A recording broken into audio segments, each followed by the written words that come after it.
Soalnya apa yang saya alami itu sudah terjadi di saudara-saudara saya, beberapa saudara saya gitu. Dikatakan dokter, kalau dilahirkan dari kecil nggak punya tulang belakang kan, nggak lama bisa dibilang dipanggil Tuhan atau apa gitu kan. Khususnya untuk orang-orang yang kena penyakit kanker ini, ya tetap semangat, jangan menyerah, tetap kuat, dan berpikiran happy terus dan positif. Apa yang telah terjadi memang Tuhan yang berikan.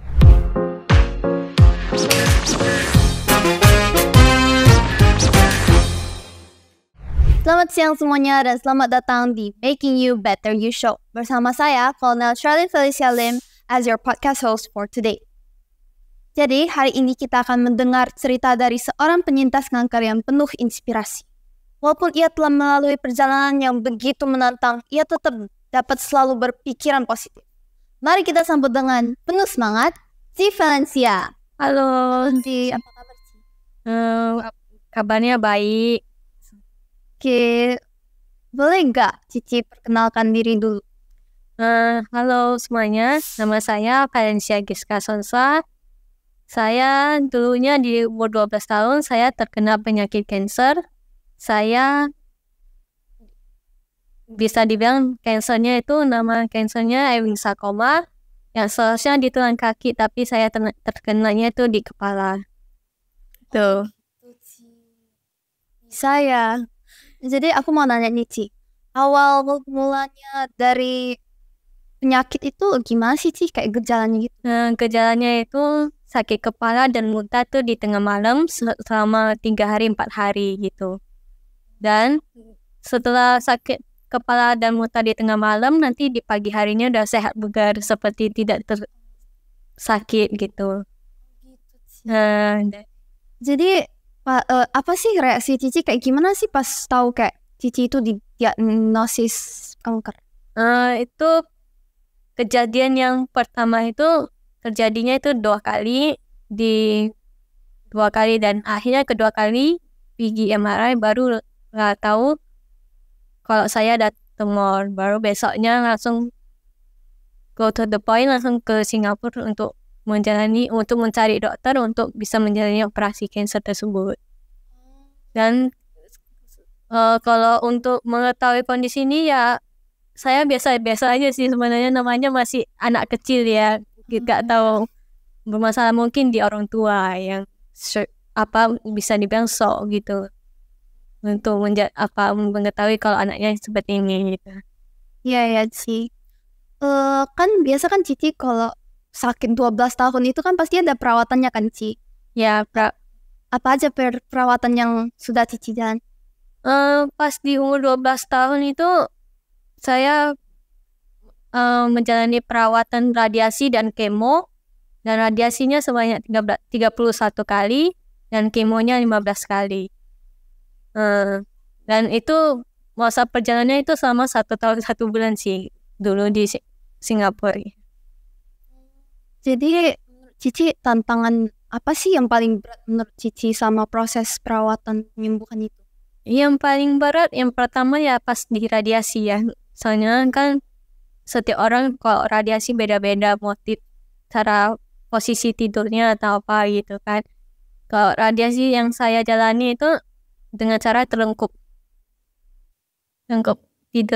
terlengkup gitu ya, kan ada tahanan gitu kan tempat radiasinya itu, dan pakai topeng gitu kan. Jadi saya terlengkup gini ya, sini sama sini sakit pertama-tama, apalagi masih awal sejam kan, harus cara sesuaikan tempat posisinya gitu. Jadi sakitnya di sini sama kepala, dan setiap kali mau radiasi selalu mual.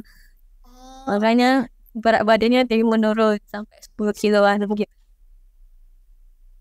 Jadi menurut Cici apa sih yang menjadi support system Cici? Yang menjadi support systemnya itu ya di bagian pasti pertama keluarga yang mensupport saya kan. Kedua ya uncle dan auntie-auntinya yang selama ini rawat saya di bagian radiasi dan rawat inap kemo tersebut. Dan di masa-masa kemo ya auntie sama uncle-nya yang mensupport juga kan. Supporting you too. Jangan menyerah kalau kita terkena penyakit ini, jangan berpikiran terlalu dalam gitu. Kalau kita makin berpikir terus tentang penyakit ini gak semangat, ya penyakitnya akan masih semakin datang gitu. Cici positif banget ya. Iya. Coba Cici lebih ceritain dong kayak cara Cici untuk stay positif itu kayak mana sih? Yang stay positif ya, kalau kita pikirannya negatif terus pasti takutnya ya penyakit kita mendatang atau apa gitu yang di pikiran kita gitu kan. Kalau kita makin tubuhnya lemah ya pasti penyakitnya takutnya makin datang. Soalnya apa yang saya alami itu sudah terjadi di saudara-saudara saya, beberapa saudara saya gitu. Jadi kalau mikir buruk nanti buruknya malah datang gitu ya. Takutnya iya. Jadi aku mau nanya nih Ci, pelajaran apa sih yang udah Cici pelajari selama proses penyembuhan itu?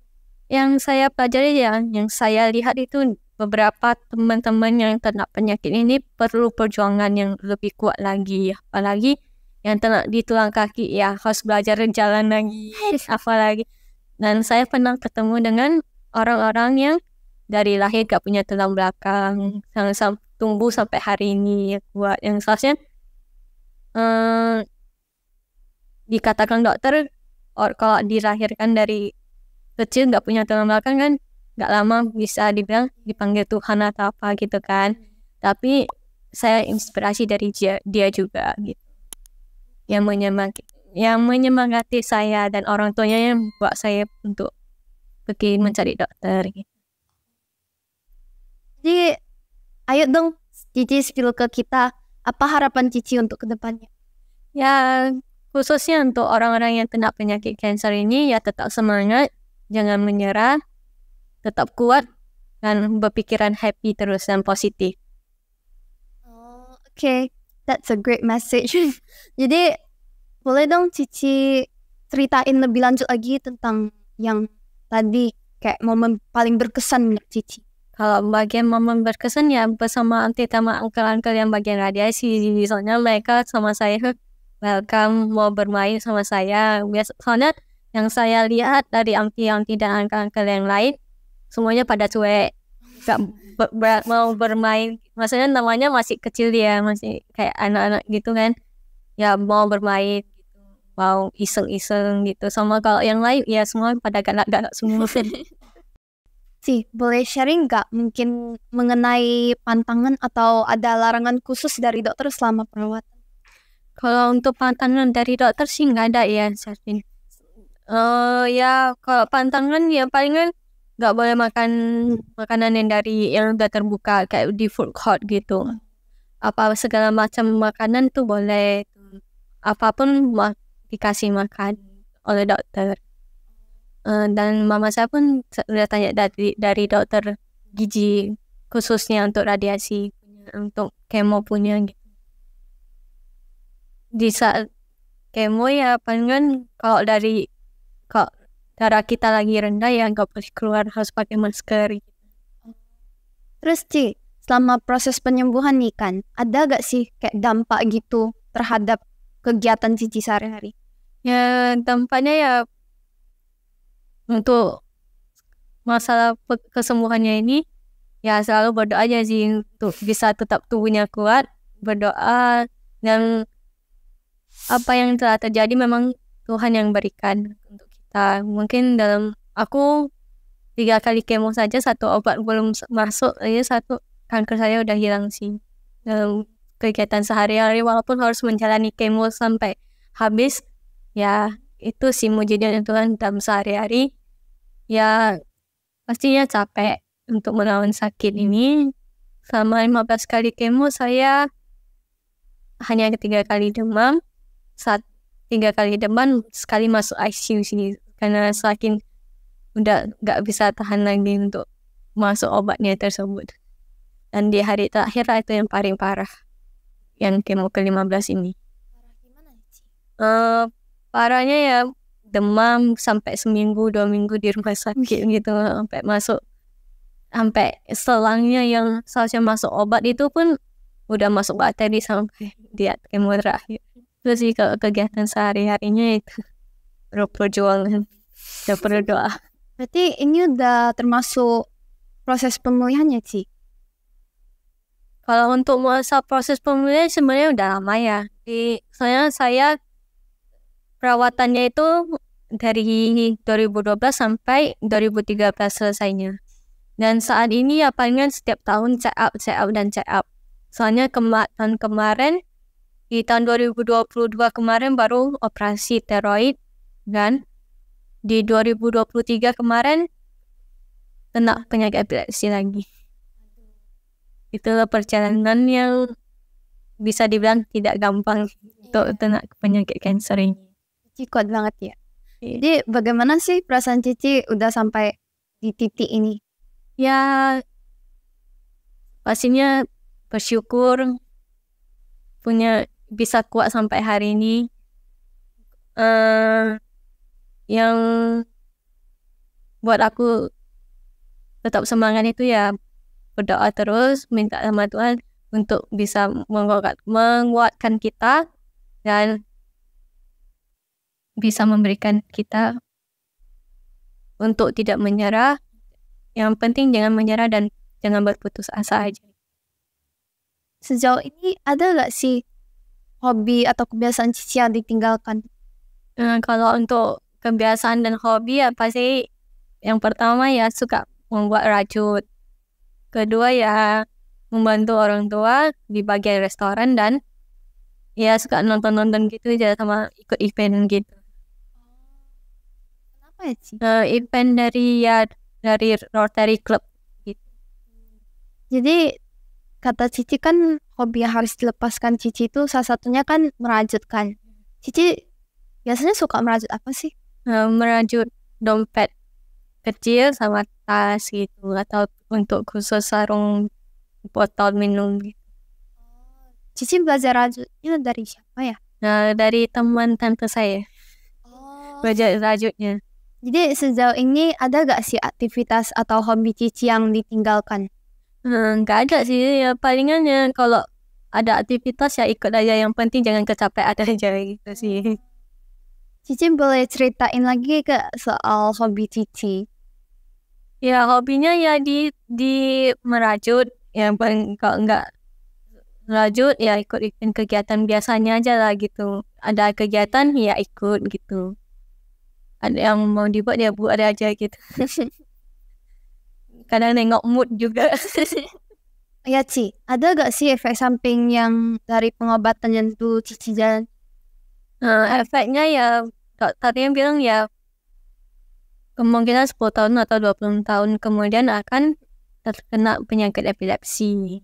Jadi saya di tahun lalu ya udah genap 10 tahun ya terkena epilepsi. Gitu. Jadi menurut Cici gimana sih cara terbaik untuk mendukung seseorang yang juga terkena kanker seperti Ewing sarcoma? Bantu mendoakan dia juga dan memberikan motivasi juga untuk dia untuk jangan menyerah, tetap semangat untuk melawan penyakit ini.